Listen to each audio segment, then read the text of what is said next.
Welcome to my channel. இன்னைக்கு நம்ம வந்து பார்க்க போகிறது வந்து ஒரு தேங்காய் சாதம், சிம்பிளான தேங்காய் சாதம் தாங்க. எல்லார் வீட்லேயும் பண்ணுறது தான்.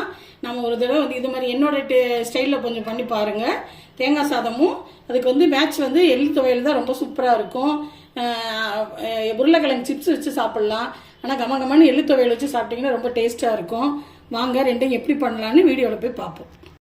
இப்போது தேங்காய் சாதத்துக்கு தேவையான பொருட்கள் பார்க்கலாங்க. இப்போ வந்து ஒரு அரை மூடி தேங்காய் வந்து திருவி வச்சுருக்கேன். நீங்கள் வந்து இது தேங்காய் மூடியில் திருவி முடியலன்னா பல்படம் நறுக்கி பவுடர் பண்ணி கூட எடுத்து வச்சுக்கலாம் மிக்சியில் கூட. இது வந்து தாளிக்கிறதுக்கு இது வந்து கடலைப்பருப்பு 2 ஸ்பூனு, முந்திரி பருப்பு 2 ஸ்பூனு, கருவேப்பிலை, மிளகாய் வத்தல். இது வந்து சாதம் வந்து உதிரி உதிரியாக வடித்து வச்சுருக்கேன். வழக்கமாக வைக்கிற தண்ணியை விட கொஞ்சம் ஒரு அரை டம்ளர் கம்மியாக வச்சு வடித்து குக்கரில் வச்சிங்கன்னா இது மாதிரி நல்லா உதிரி உதிரியாக வந்துடும். ஆற வச்ச சாதம் இருக்குது. இப்போ வந்து எப்படி தேங்காய் சாதம் பண்ணுறதுன்னு வாங்க போய் பார்க்கலாம். இப்போது அடுப்பில் வந்து வானொலி வச்சுருக்கேங்க. அதில் வந்து நம்ம இந்த தேங்காய் பூவை கொட்டி கொஞ்சம் லேசாக வந்து நம்ம வந்து வறுத்துக்கலாம். கொஞ்சம் நல்லா சூடாகட்டும், வறுத்துக்குவோம். இப்போது நல்லா வந்து தேங்காய் வந்து வதங்கிடுச்சுங்க. கொஞ்சம் வாசம் வர்ற அளவுக்கு கொஞ்சம் நம்ம வந்து கலர் மாறாமல் வாசம் வர அளவுக்கு இப்போ அடுப்பை லோவில் வச்சு வதக்கிக்கணும். அது வதங்கிடுச்சு தேங்காய். அதை எடுத்து நம்ம வந்து சாதத்தில் கொட்டிடலாம்.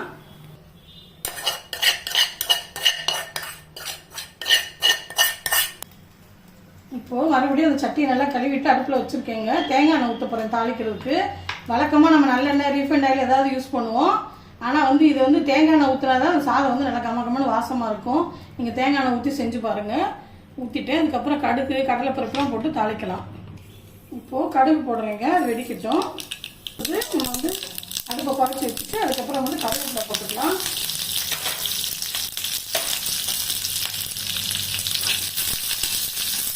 அதுக்கப்புறம் வந்து கடலைப்பருப்பு போட்டுக்கலாம். 2 ஸ்பூன் கடலைப்பருப்பு. அது கொஞ்சம் சிவக்க வறுத்துக்கலாம். அது கூட சேர்ந்து நம்ம வந்து மிளகாய் வத்தலையும் போட்டுடலாம். மிளகாய் வத்தல் போட்டிருக்கேன், முந்திரி பருப்பு போட்டிருக்கேன். எல்லாத்தையும் சேர்த்து நம்ம நல்லா கொஞ்சம் சிவக்கிற அளவுக்கு நம்ம வந்து வறுத்துக்கலாம்.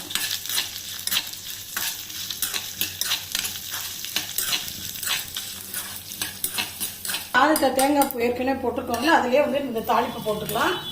போட்டுட்டு நம்ம வந்து தேவையான அளவு உப்பு போட்டு நம்ம வந்து கிண்ட போகிறோம். கிண்டுனோம்னா நம்மளோட தேங்காய் சாதம் ரெடி ஆகிடும்.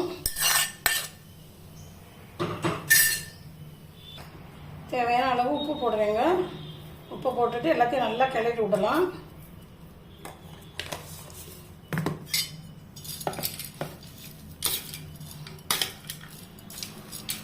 இப்போது நம்மளோட தேங்காய் சாதம் ரெடி ஆயிடுச்சுங்க. அடுத்தது வந்து எள்ளு துவையல். அதுக்கு தேவையான பொருட்கள் பார்ப்போம். இது வந்து கருப்பு எள்ளில் தான் அரைக்கணும். அதனால் கருப்பு எள்ளு 50 கிராம் கருப்பு எள்ளு எடுத்து வச்சுருக்கேன். 2 துண்டு தேங்காய் நறுக்கி வச்சுருக்கேன். ஒரு சொலை வந்து புளி வந்து தண்ணியில் போட்டு வச்சுருக்கேன். காரத்துக்கு தகுந்த மாதிரி ஒரு 6 மிளகாய் எடுத்து வச்சுருக்கேன். இப்போ வந்து நம்ம வறுத்துட்டு நம்ம வந்து எப்படி துவையல் அரைக்கிறதுன்னு பார்ப்போம். இப்போது அடுப்பில் வந்து வானொலி வச்சுருக்கேங்க. முதல்ல வந்து ஃபஸ்ட்டு வந்து வத்தல் நம்ம வந்து எடுத்துக்கலாம் வறுத்து. அதுக்கப்புறமா நம்ம வந்து எள்ளு வறுப்போம். நம்ம எண்ணெய் இப்போது மிளகாய் வத்தல் வறுத்துருச்சுங்க. அதை வந்து ஒரு தட்டில் தட்டி வச்சுட்டு நான் வந்து மறுபடியும் வந்து எள்ளு போட போகிறேன். நான் வந்து வெறும் சட்டியிலே வறுக்கலாம். எண்ணெயெல்லாம் ஊற்றி தேவையில்லை. வெறும் சட்டியிலே வந்து நம்ம வறுக்கலாம்.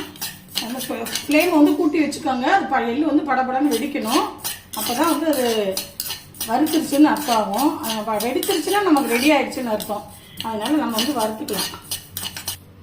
இப்போது இப்படி வறுக்கும் போது கொஞ்சம் நேரம் கரண்டி அப்படியே எடுத்துகிட்டு நிப்பாட்டோம்னா அந்த ஹீட்டில் வந்து நல்லா படப்படான்னு வெடிக்குது பாருங்கள். எள்ளு அந்த மாதிரி வெடிக்கணும். வெடிச்சிருச்சுன்னா அதுக்கு எள்ளு வந்து வறுத்துருச்சுன்னு அர்த்தம். இப்போது எள்ளு வந்து வறுத்துருச்சுங்க. அது கொட்டிட்டேன்.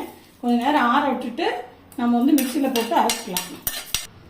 இப்போது ஒரு பல்லு வந்து வெள்ளைப்பூடு போட்டு நறுக்கி போட்டிருக்கேங்க. அதுக்கப்புறம் வந்து வறுத்து வச்ச வத்தலையும் எள்ளையும் போட்டுக்கலாம். அதுக்கப்புறம் தேங்காய் சேர்த்துட்டு தேவையான அளவு உப்பு போட்டுட்டு நம்ம வந்து மிக்சியில் வந்து அரைப்போம். தேங்காய் போட்டிருக்கேன். இப்போ வந்து புளி ஊற வச்சுருந்தோம்ல, அந்த புளி போட்டிருக்கேன். இதுக்கு தேவையான அளவு உப்பு போட்டுக்கலாங்க.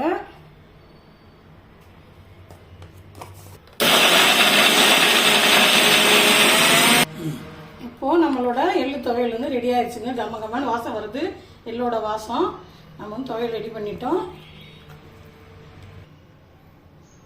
இப்போது நம்மளோட தேங்காய் சாதமும் எள்ளு துவையலும் ரெடி ஆயிடுச்சுங்க. நீங்கள் வந்து ஒரு தடவை செஞ்சு பாருங்கள். பிடிச்சிருந்ததுன்னா லைக் பண்ணுங்கள், ஷேர் பண்ணுங்கள். தேங்க்யூ.